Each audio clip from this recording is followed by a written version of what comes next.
All right, moving on to the second game. TNT wins over Barangay Ginebra 84-71 to secure their spot in the semis. Bro, Ginebra was just really looking super tired yesterday. Yeah, they weren't looking the same. I mean, kulang ka na nga sa player. Injured pa. Si Aljon na-injured pa ng first half. I don't know. Siyempre, kahit pa paano may effect yun, di ba? Tapos wala si Scotty, wala si Japet. Di ba? Stanley, Christian, and LA are all tired from 40 plus minutes back-to-back games. Back-to-back na because of yesterday. So, ano talaga, like, you can't, wala. And ito pa. Ito yung sinasabi natin, bro. With Coach Chot. Like we were saying yesterday. If this wasn't Coach Chot, I would have leaned towards Coach Tim and Ginebra. Ito yung Coach Chot. Ito yung reason kung bakit yun yung call natin. Yun yung take natin. Yesterday, you saw what Coach Chot did, man.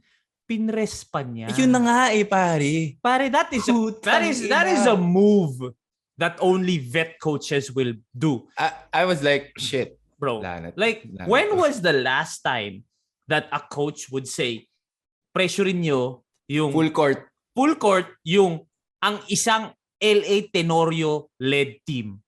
Honestly, like full court. 'Di ba sabi nga ng mga tagalasal, si LA ang hindi ang mahirap i-press. Never na press. Kaya nga we were talking about this last week. Nung pumasok sa LA sa Ateneo, dun natawid na talaga at consistently ng Ateneo yung bola. Okay? So yesterday, that had Coach Chot Reyes written all over it na pressure natin. LA Tenorio yan. Given. But 48 minutes, tapos pagod, count mo pa yung fatigue from the last few games, man, that was Coach Chot. Because if you're a new coach or medyo inexperienced ka pa, may intimidate ka kay Coach Tim, may intimidate ka sa Ginebra uniform, may intimidate ka kay LA Tenorio. Like, who in his right mind would say pressure mo si LA Tenorio? Like, honestly, kung hindi ka veteranong coach na, he looks at it in a different way. It's not LA Tenorio. It's LA Tenorio na walang kapalit na point guard. Pagod na si LA. 48 minutes ko press. I have young pressure people like Brian Heruela, Kim Montalvo, Mikee Williams is young. Diba? We're not even just talking about LA, Stanley. Diba? Like, bro, it really worked kasi okay, LA and Stanley might not have turned the ball over a lot of times when they were getting pressed, but the other guard, sila Ayay. Yeah, it's pare nung dinoble sila. May certain instances na pag dinoble sila agaw agad. And sabi nga with pressure defense kasi people or casuals or people who don't really understand it yet. They think that it's for steals. It's not. Hindi, it's to delay. Para pagurin. Kumbaga, in 10 possessions na ipipress mo sila, totoo naman like 7, 8 out of the 10, matatawid ng Ginebra. Pro team yan magagaling yung mga yan, matatawid nila.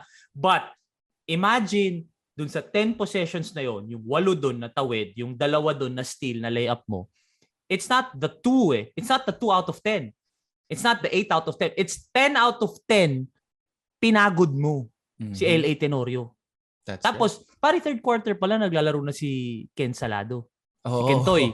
Usually, hindi naman na naglalaro si Kentoy ng ganun Pero dahil nga pagod na, di ba? So, that is exactly why we said, because it's Coach Chot and all the twice to beat, pagod, di ba? Walang crowd, ikaw number 1, well-rested ka, and all those factors. Like we said, the odds were stacked against Ginebra naman from the start, from the get-go. So, nakaganito na. Ginebra's chances were low. Talking texts were high.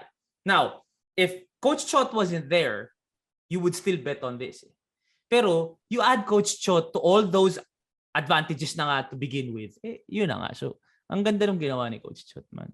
Grabe, Ginebra was 0 out of 9 the whole game before the 42.4 mark of the third quarter. Yeah. That's the first time they knocked down a 3.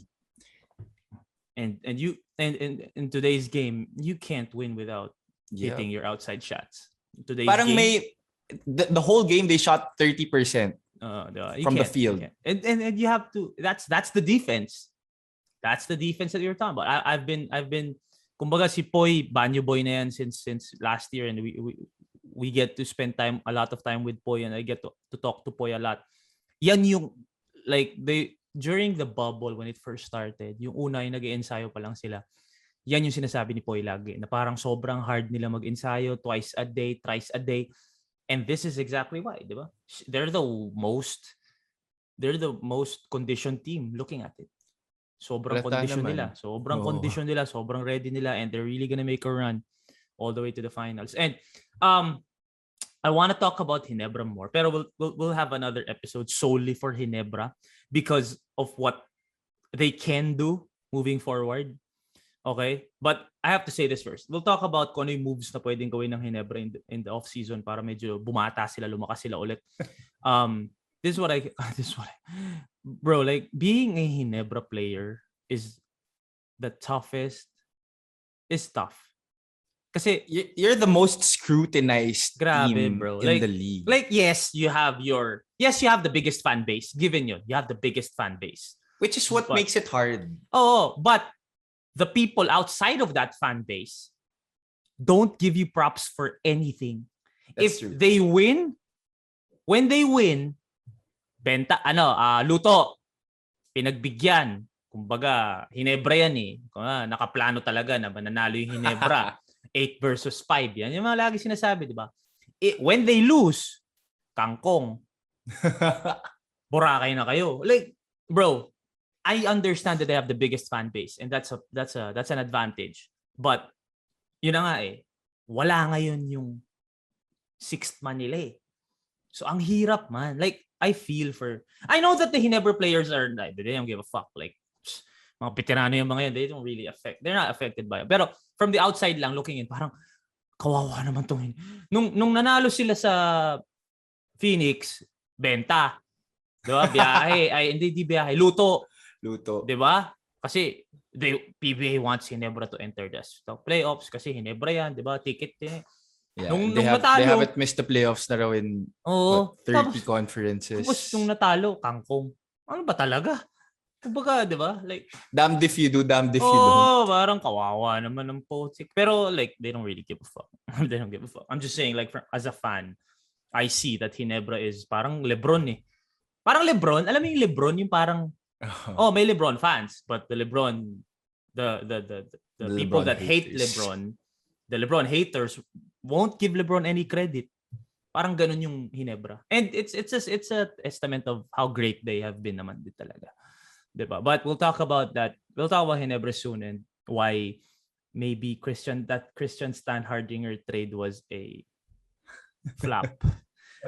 I mean, from the outside, the first time we heard about it, wow, that's a great trade. Yeah, but looking at it now, it's the same as the Terra Firma trade.